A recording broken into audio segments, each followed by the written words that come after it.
धार्मिक रूप से, धर्म के रूप से अगर देखा जाए तो धर्म के दो युद्ध हुए, एक रामायण में, त्रेता में, और एक द्वापर में।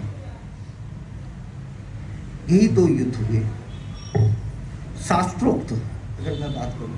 हाँ, बस 2 मिनट बस बात को खत्म करके फिर। ये दो युद्ध हुए क्यों? दोनों के पीछे ही नारी थी, एक तरफ द्रौपदी थी, एक तरफ सीता। तो यहाँ गोस्वामी जी लिखते हैं, बसन हीन नहीं सोह सुरारी, सब भूषण भूषित वर नारी। मतलब कि भूषणों से, आभूषणों से सुशोभित हो। अब एक बात बताइए, ये 2 बड़े युद्ध हुए, दोनों नारी की वजह से हुए। उसके पीछे भी कारण था। शास्त्र कहता है कि 3 जो होते हैं मनुष्य के जीवन में, 3 बड़े शत्रु हैं। वो 3 शत्रु कौन है, पहले उसको जान लें। पहला शत्रु कर्ज युक्त पिता। अगर पिता कर्ज में है और वो वैकुंठ चला जाए तो लड़कवा कहेंगे कि हमरा बाप। तो कर्ज युक्त पिता जो है वो सबसे बड़ा शत्रु। दुराचारणी माता, अगर माता दुराचारणी हो जाए तो लोग कहेंगे कि अरे वही का लड़कवा जात हो। दुराचारणी माता वो शत्रु के समान। और अति सुंदर नारी, जहां भी अति सुंदर नारी आ गई वहां पे ही युद्ध हुआ। एक छोटा सा दृष्टांत और देना चाहूंगा। एक बार रुक्मणी जो थी, जो कृष्ण की पत्नी रुक्मणी, बहुत सुंदर थी, अति सुंदर। रुक्मणी को अपनी सुंदरता पे अभिमान हो गया। उसी तरह से भगवान विष्णु के हाथ में जो सुदर्शन चक्र है उसको 72 आरे हैं, उसको भी अभिमान हो गया कि मेरे जैसा अस्त्र कोई नहीं है, अमोघ अस्त्र, जिसको कहीं भी वार कर दो और वार करके गर्दन काट के फिर वापस उंगली में, अमोघ ऐसा विष्णु का अस्त्र सुदर्शन। तीसरे थे गरुड़ भगवान। गरुड़ को भी अभिमान था कि वो मन की गति से उड़ने वाले हैं, उनसे तेज उड़ने वाला और कोई नहीं है। इन तीनों को अभिमान हो गया। भगवान तो घटघटवासी, सब कुछ जानने वाले, भगवान भी समझ गए कि इन तीनों का अभिमान है। भगवान भोग में पेड़ा लड्डू केला नहीं खाते, वो तो अभिमान के मनुष्य के खा जाते हैं।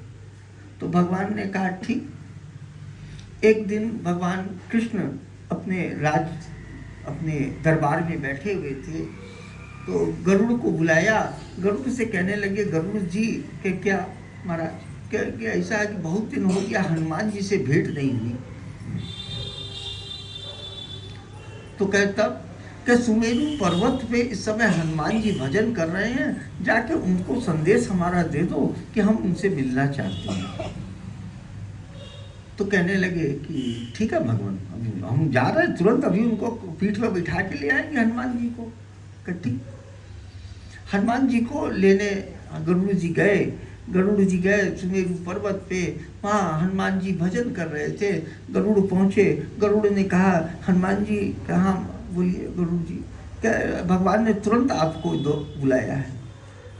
तो कहे कि चलिए हम भजन करके आ रहे हैं। नहीं, तुरंत बुलाया है। इधर भगवान ने क्या किया कि रुक्मणी को सीता बना दिया, अपने राम बन गए। और सुदर्शन चक्र को अपने दरबार के बाहर पहरे पे बैठा दिया कि कोई अंदर ना आवे, कहेंगे कि कृष्ण भगवान राम बन के बैठे हैं, ये कैसे हो सकता है। तो ऐसा द्वार पे सुदर्शन चक्र को बैठा दिया कि कोई अंदर ना घुसने पाए। तो सुदर्शन चक्र ने कहा ठीक है महाराज, हम दरवाजे पर बैठे हैं, किसी को अंदर नहीं आने देंगे। उधर गरुड़ जी पहुंचे। गरुड़ जी और इधर रुक्मणी को सीता बना के बगल में बैठा लिया, अपने राम बन गए।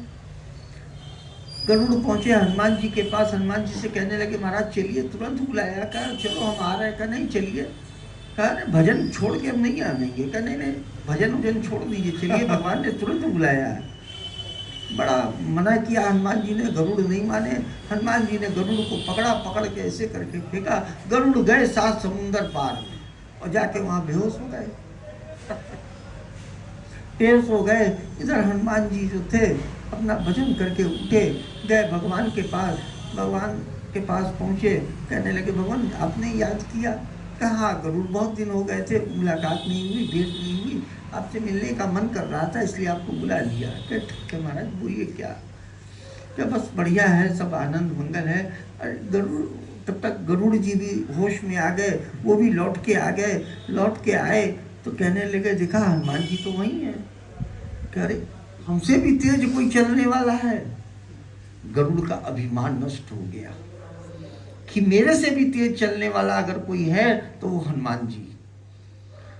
दूसरा, हनुमान जी जब पहुंचे तो हनुमान जी से पूछा भगवान ने कि तुमको किसी ने द्वार पे रोका नहीं? क्या रोका था, एक जने थे। क्या कहाँ है? क्या ये बगल में दबाए हैं।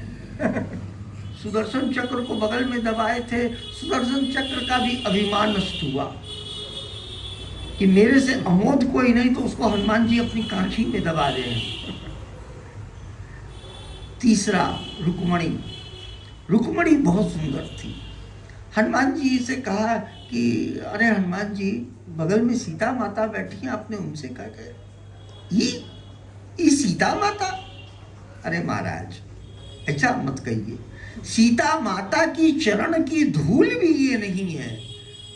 सीता माता इतनी सुंदर थी, रुक्मणी उसके आगे कुछ भी नहीं है। इसलिए तीनों का अभिमान नष्ट हुआ और ये जितनी भी लड़ाई हुई ये नारी के कारण हुई।